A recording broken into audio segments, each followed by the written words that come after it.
So our main speaker tonight, as everyone knows, is James O'Keefe, citizen journalist, founder of Project Veritas. I used to work with James many, many years ago when he's just starting this company in New Jersey, and what he's built of it and the things that they have done is truly extraordinary. His former colleague, Andrew Breitbart, would be very, very proud. And I only got to meet Andrew twice, but he didn't know he'd be very, very proud of everything that James has accomplished. So guys, give your full attention and a warm welcome to Mr. James O'Keefe. Thank you.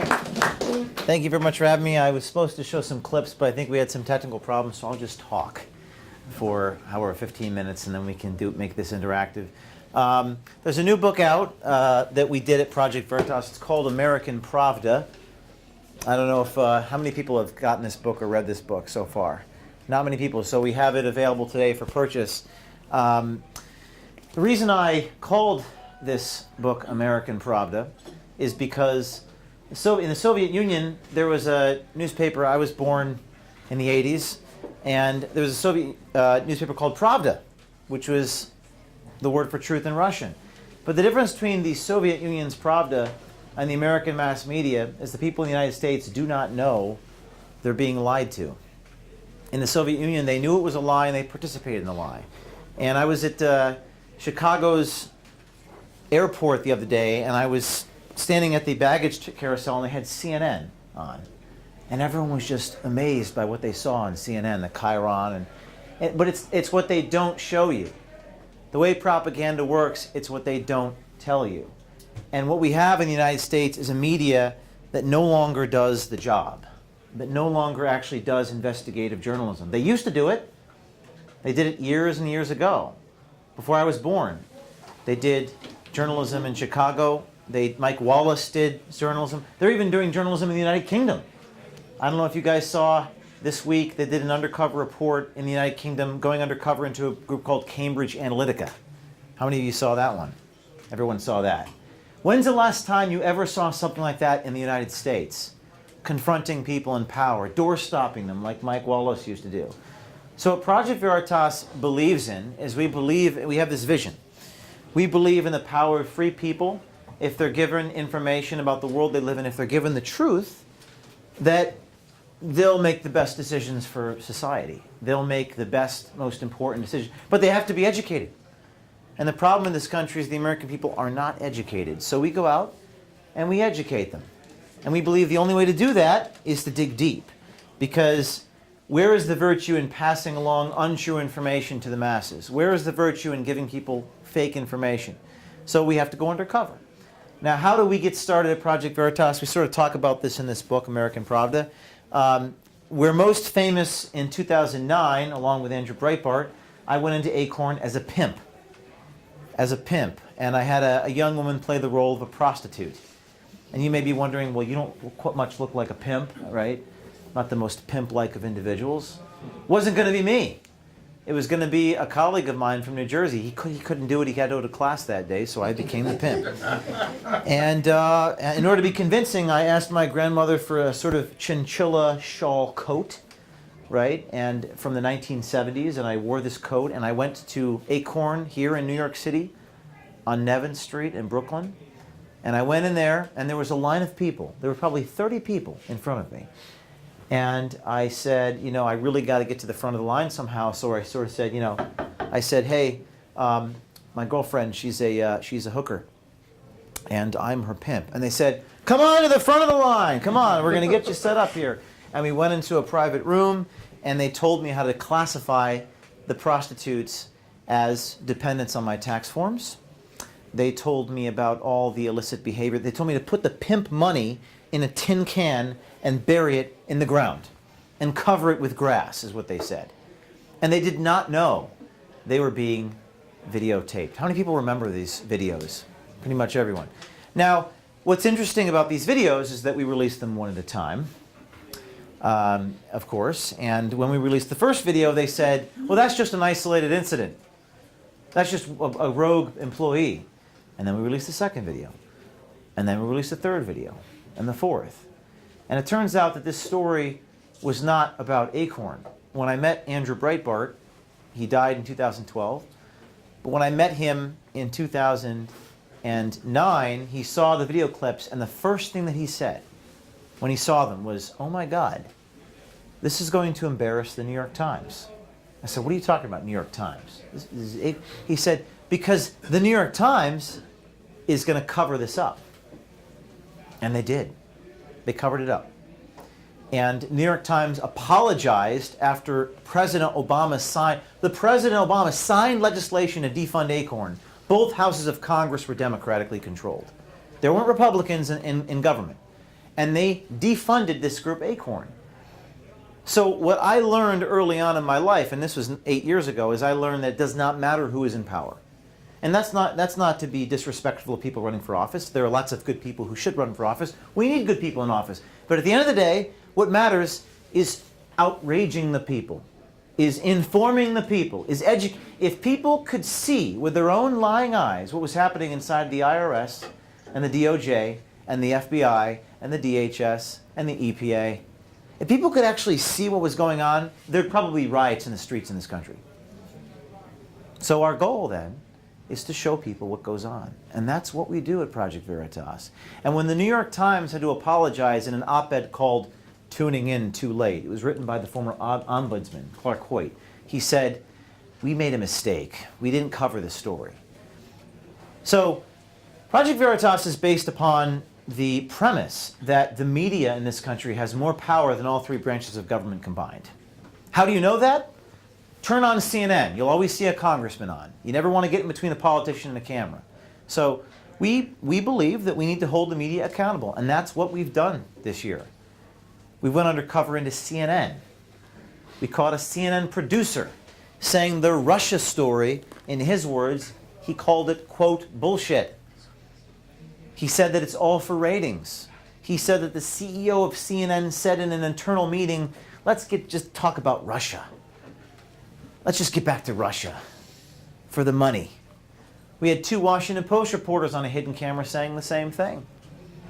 So we are going after these media, and this book talks about going undercover, not just in media companies, but inside the Hillary Clinton campaign itself. We had 8 full-time undercover reporters inside Hillary Clinton's campaign, and what we found is we actually posed as a donor to the Hillary Clinton campaign.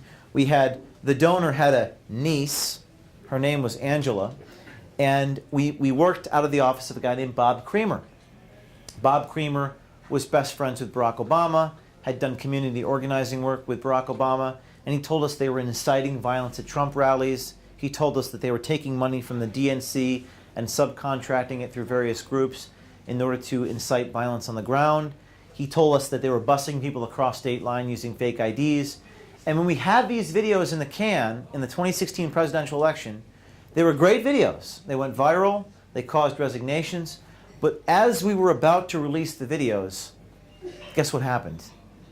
We went to Fox News, we went to Sinclair, which was a large media company, and those companies were afraid to air the stories.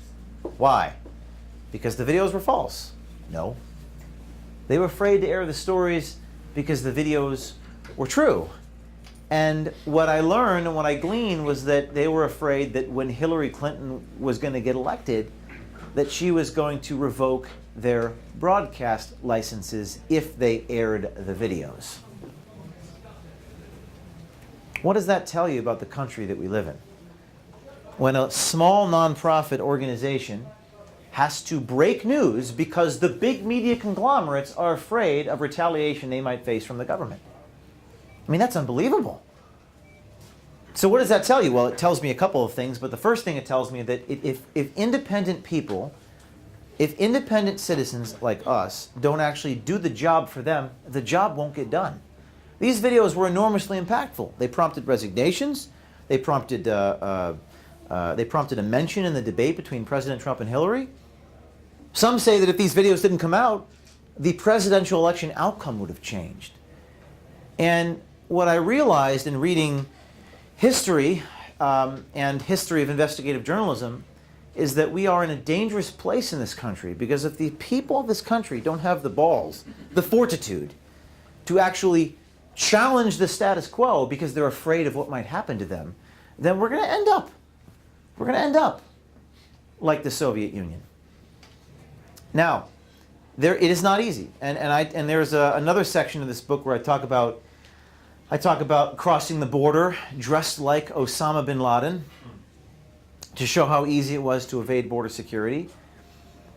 I actually donned a costume, battle fatigues, and a turban, and I waded across the Rio Grande River. It was very embarrassing to the U.S. government because, of course, they said the border was secure. Harry Reid says our borders are secure. Listen, I don't care whether you're pro-immigration or anti-immigration. Don't lie to people. If the border is insecure, then don't say it's secure. So we demonstrated that. We released the video, and as soon as I crossed the Rio Grande River in Texas, I walked to Interstate 10, and I saw in the distance a Border Patrol vehicle, thinking, well, maybe he'll see me if I like flail my arms, and I sprinted towards, and the Border Patrol drove in the opposite direction. I mean, you can't make this stuff up. The theater of the absurd. So what happened was, after we released these videos, the government decides to retaliate against us and retaliate against me. After we released these videos, every time I flew into JFK Airport from a foreign country, I was detained by Customs and Border Patrol. I'm an American citizen with an American passport, and every time I came back in the United States, they stopped me. They searched my property. They went into my phone. Now, why were they stopping me? Why were they stopping me? Well, they wouldn't tell me. So I started to issue FOIA requests. That's a Freedom of Information Act request into the Department of Homeland Security. And they would send me back the information, Judicial Watch, and they redacted with black ink the reasons I was stopped. Well, what are they redacting? So one time, I was crossing from Canada into Seattle. This was in 2015. And I spot on the computer screen, it said, reason for detention. And it said, and they must have forgotten to cover the screen with one of the screen protectors, it said, subject is an amateur reporter who engages in publicity stunts designed at embarrassing the government of the United States.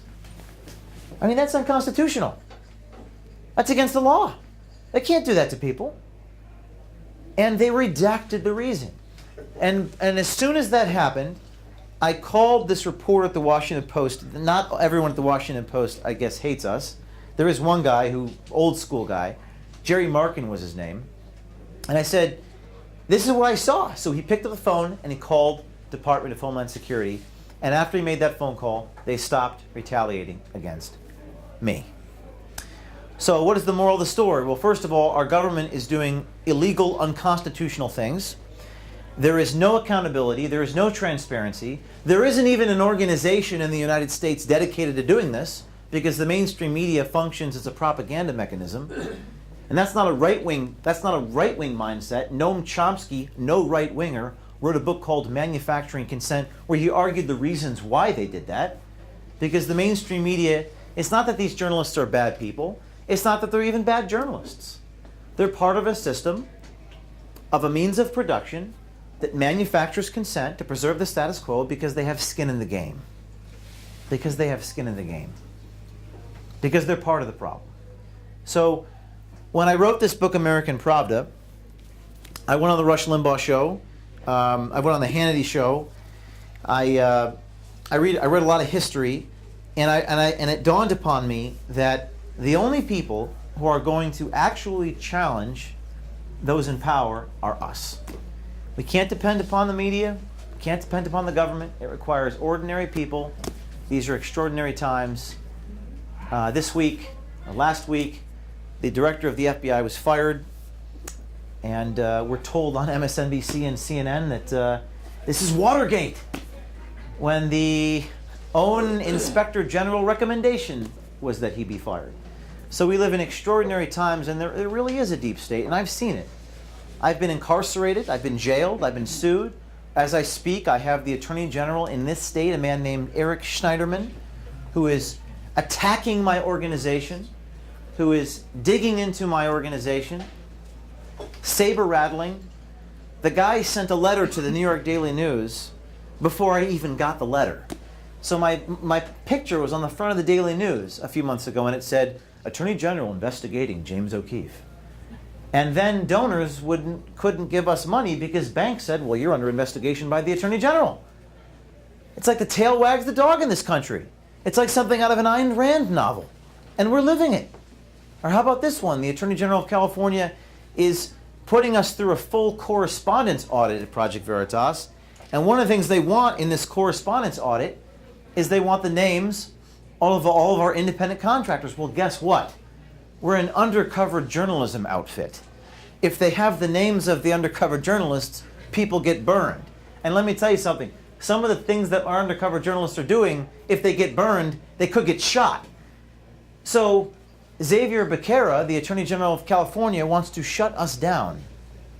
Every day, they put our reason for doing what we do on the line, and they test what we do every day.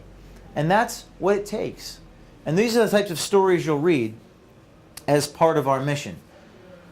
But it's not impossible. And one of the things I go around the country, I show videos, I tell these stories, and the first question I get asked after they ask us, are we afraid for our lives? Which we're not. But the second question is there any hope? And I say there is hope. I think we can do it. We're building an army of people. We are located actually in Westchester, New York. That's where our facility is. Sometimes I wonder why I'm located here. But you know, I guess anywhere you are, you're behind enemy lines in this country. We're located here. We're building our army. We had 1,000 people apply, 1,000, to be undercover journalists, and we're training them, we're equipping them, we're mobilizing them. And this year, we've already gotten started. We've gone undercover into Twitter. We've exposed Twitter executives doing what they call shadow banning people, which is preventing your fans and family from seeing what you tweet if they don't like you. One of the engineers at Twitter says, if you tweet about God or guns or the American flag, we at Twitter consider you to be a Russian bot. Well, I think it's safe to say that everyone in this room has tweeted about one of those things or Facebooked about those things. And what we have right now are social media companies. Let me tell you what the social media company thing is about. They say, well, Russia worked with Facebook and messed with elections. What this is really about is not about some guy named Alexander Nix doing something in England. What it's about is the mainstream media is really scared that they're losing their control and stranglehold over you. Because the reason why Trump won is because people had access to unfiltered information that bypassed the mainstream media, and the big tech companies are feeling the pressure because those in power go, we don't want people to have access to the unfiltered information. We can't have that in this country. And that's what you're seeing happen right now. They're putting pressure on them to not allow you to have the raw information. That's the fight right now. And what we're going to expose, and what we have exposed, is to the extent these executives and these big tech companies are going to be honest and say, this is what we're really doing. We're going to prevent you from having the right to think, to talk, to think differently, to express yourself, to share the truth with the people. It's a propaganda war is what it is in this country, and we're at the front lines. So we're local. Ryan here used to work with us some 7 years ago, when it was just me and him and Spencer in a garage. And now we have 50 people at Project Veritas, and we're growing, and we're going to change the world. But it's not going to come easy. It's going to take a lot of sacrifice. What I've learned is that the left circles the wagons and the right tends to circle the firing squad. There is a lack of cohesion in this country. There's a lack of understanding of what it takes to be effective. And if you want an amazing story about a team of people who have challenged the system and survived, we are selling American Pravda, and we will sign it for you. So thank you very much for having me, and I'll be happy to take any questions you have. All right, so we'll start. Go ahead, Larry, and we'll start and we'll walk. So think of any question you want for James, and then we'll go to book signing afterwards. Yeah, Larry, stand. Oh, you can't stand up. Don't worry about it. Go ahead, Larry.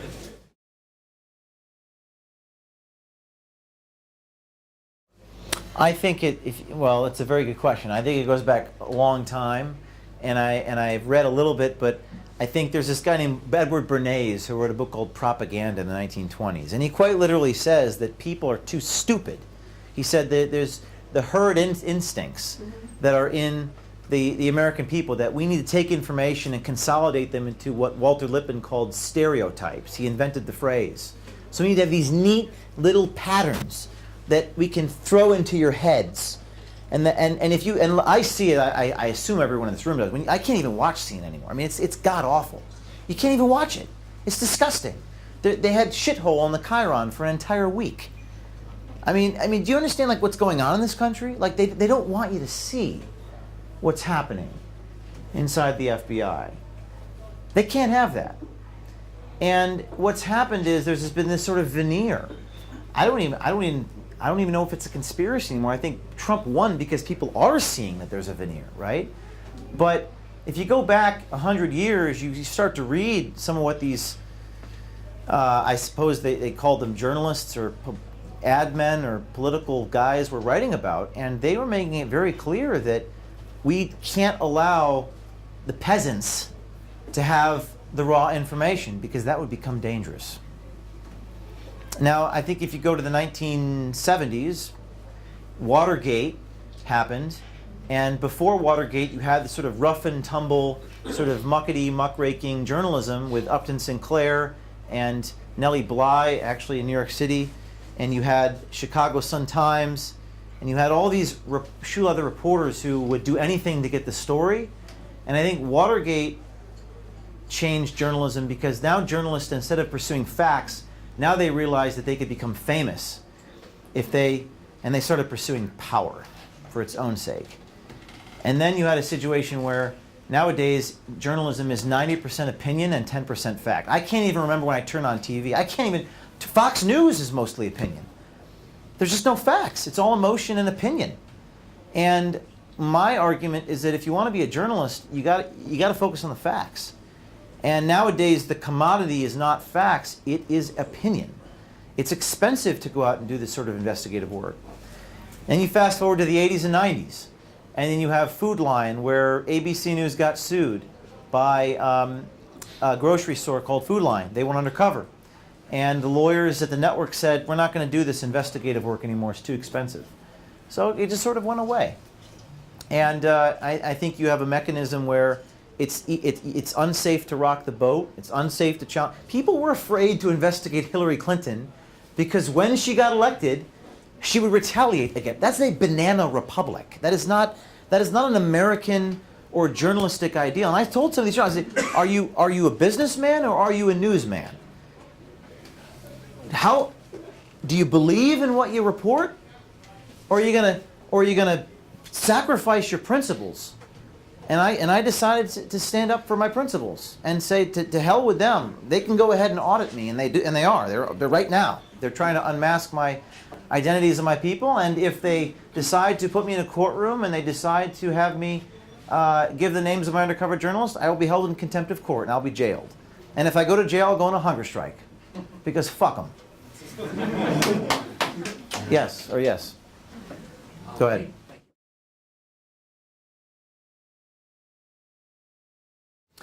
So, depending on what the organization is, we have a very robust production team at Project Veritas, and we do receive tips. So, but if you have a tip or whatever, we receive those. We can't do everything. What I've learned is that it's a target-rich environment out there, so we'll never be out of work.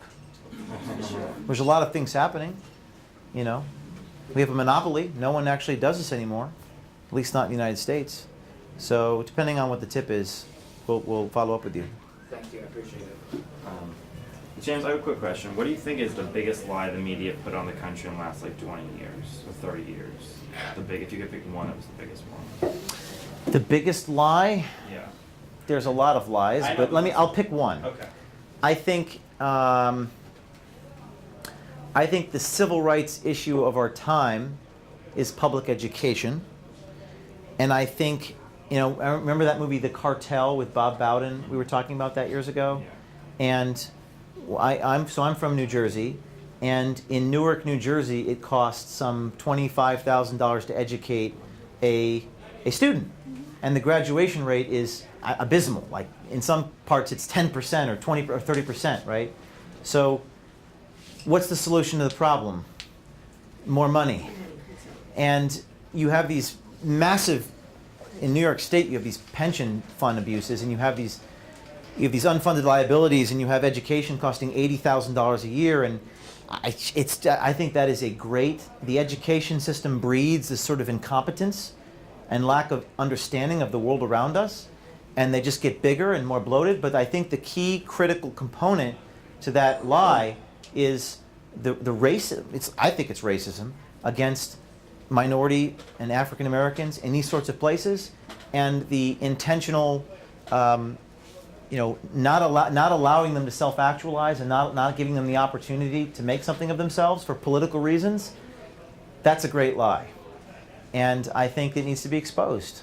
I think that would be a critical way to shift the discussion, because just saying that we need to conserve economic resources isn't doing it, but showing the systematic abuse in public education, I think, would be huge, and I think that's something that we're going to expose.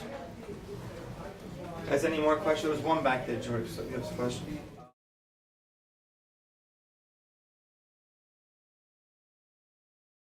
No, I'm not worried at all, because we have a very, very sophisticated process to vet people. Okay, that would be my And next and if anyone tried to do, and people have tried to do that, it's really good, because I can figure out where they come from. So the people don't realize that some people do realize now. Gizmodo did a report the other day.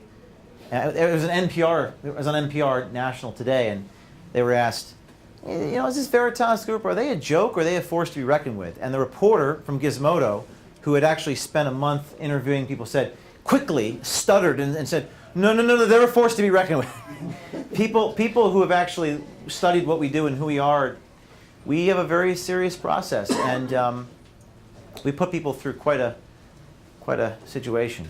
As you can lie detector test, the whole 9 yards. So, yes, sir.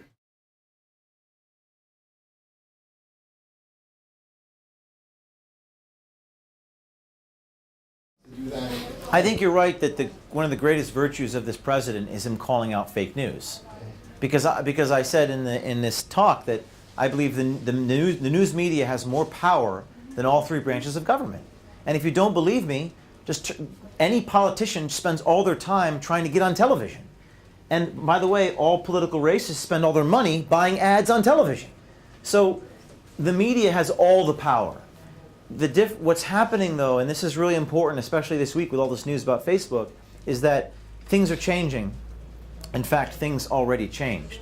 Now, I don't know whether we're at that tipping point yet where the power has shifted. I think the power is in the process of shifting through these big tech companies. What scares me is that the big tech companies now have the majority of the power, and they are censoring us in this room without you knowing. And then when I do the undercover work into Twitter and expose it, the mainstream media goes, "Are you doing what O'Keefe is claiming?" And they go, "No, we're not doing it." Okay, they said they're not doing it. They must be, right? There's a corruption in the media. And the problem that Trump has is, it's like, how do you staff an administration of anti-swamp people in the swamp? It's a swamp-like ethos in D.C. So do I think he'll be successful? I think it'll take some real moments that educate the people, where the people look at the system and just say, I don't trust any of it. But there has to be a reason for the people to say that. And if the big tech companies are censoring, and if the mainstream media is corrupt, how are the people going, and the education system's corrupt, how are the people going to be educated? So I think it's our responsibility to expose the media. Charlie actually has experience with fake news. We had our lovely mayor was dumping homeless shelters into our neighborhood, into hotels, and Charlie and some other people here were involved in protests, and the person the media called us was racist. And Yeah, I and they mean, it made was- videos. yeah, nonstop. A mayor made videos about us saying that we were racist with Because we fake didn't want soundtracks. homeless shelters into. I was on the megaphone the whole time, and all of a sudden they got somebody saying "White Lives Matter," which nobody ever said it. It was never chanted at any protest. If they found somebody in the back of the room, back of the line saying it once, and they put it in the video and kept repeating it, trying to demonize us, but trying to protect our community. That's Right. what our mayor is doing to us. Yeah. I think I'll ask the last question unless someone else has one, but you have a question? Okay, go ahead, ask.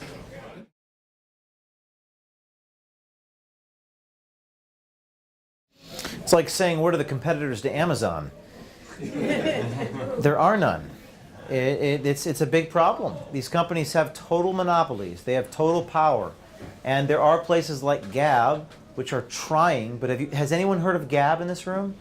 Some, maybe one or two. I know you have. But it's tough. How do you take, it's like the turn of the 20th century or the 19th century when you had these trusts. They're just huge. And they have all the power because they have network effects. Everyone's using their platform. You know, let the buyer beware sort of thing.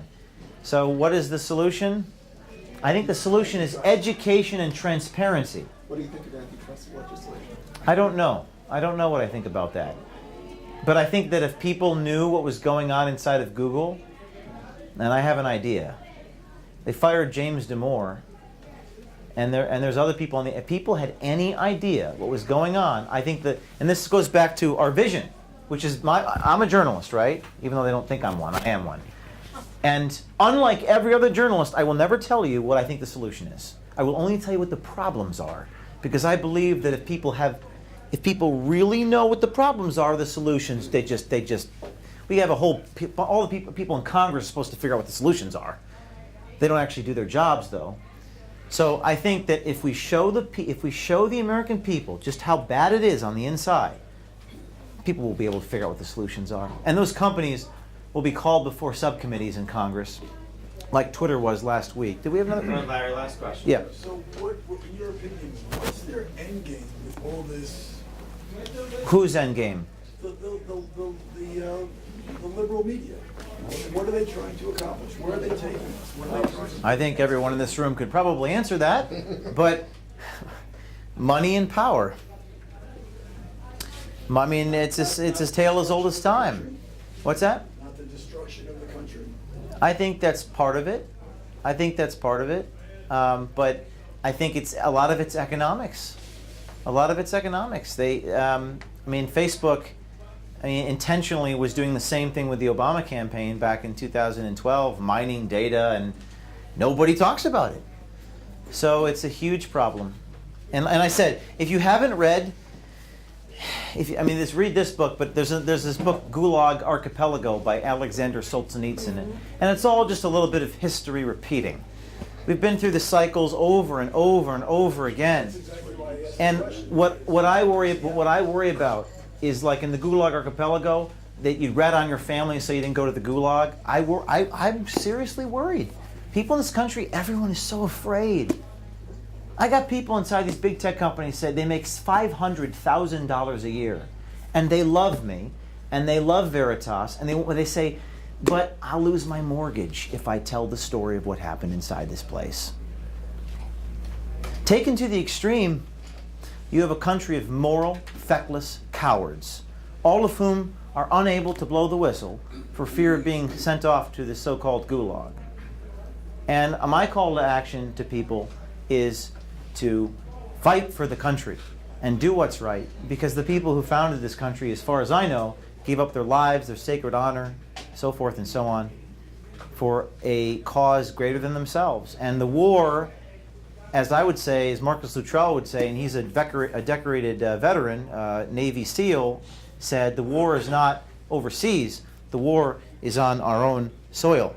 But it will require people, it will require normal people, not senators. It will require salt of the earth people to make some type of sacrifice, to stand up for the virtues that you're talking about. So that's my call to action. So if you have a tip, if you want to be involved, Spencer, where's Spencer? Spencer is our recruitment director. We're going to be selling some books. Thank you very much. Yeah, thank you.